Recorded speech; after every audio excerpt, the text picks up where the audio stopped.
Hi, this is Elizabeth with WTI. And this tool is going to help you put your emulsion on all of your silk screens. This is the dual edge aluminum emulsion scoop coater from Gold Up USA Inc. As you can see, this scoop is a little bit on the smaller size. It is the 6 inches. I decided to go with the small size because sometimes I am dealing with very small screens. That way it still fits inside of them, but it also still works if you're using an average size screen like a 10 by 14.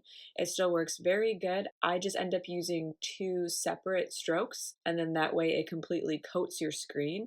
But I wanted to get a smaller size, that way it was a little bit more versatile and the different type of sizings that I wanted to use. Overall, the scoop works very good with coating your screens. Use any type of emulsion that you are comfortable with using. You will put it in the scooper, and then because of the dual edge, you can easily tilt it to the side at the proper angle to coat your screen, and when you are not using it, you're able to put it down and it can stand up straight on its own without tilting over. Overall, this scoop coater is very comfortable to handle, and it helps to guide to put a smooth layer of emulsion on all of your screens. So if you're looking for a scoop coater, I would check this one out. And that's my point of view.